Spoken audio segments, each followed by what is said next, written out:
ito siya or parang Vice President na sa kanyang pahayag ay sinabi niya na hindi raw darating si VP Sara Duterte ngayong araw na ito.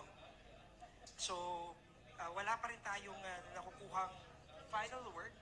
Ang sinabi lang sa amin dito, kailangan namin umakyat dito sa taas, mga kapuso. At ito na nga sa ating harapan, makikita nyo, no, nakaredy na itong mga upuan at inaasahan na anumang oras mula ngayon ay posibleng meron ng maging announcement ang NBI.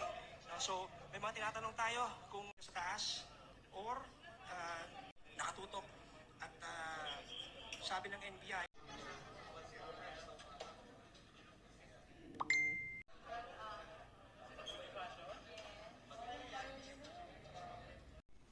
a letter requesting for a resetting. Apparently, the Vice President ay late na niya nalaman na canceled ang kanyang appearance before the House committee hearing. So, tapos hindi na siya nakapunta dito and asked for a resetting.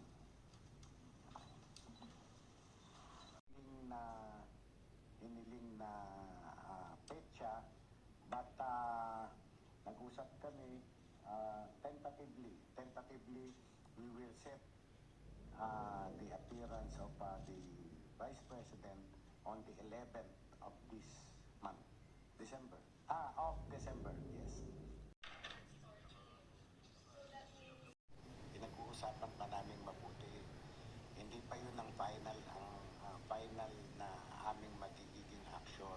But then, a-appraise namin siya kung ano yung iniimbestigahan namin. At sinabi ko nga sa inyo, ang iniimbestigahan namin, yung video clips where nag-threat siya na may nakausap na siyang tao na papatay kay Presidente, sa First Lady at sa Speaker. Office, yes.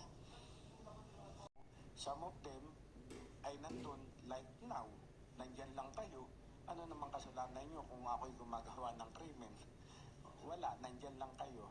So, yung mga actively participated in that video clip, nagtanong, nagsalita, yung gano'n, yun lamang ang aming iimbitahan.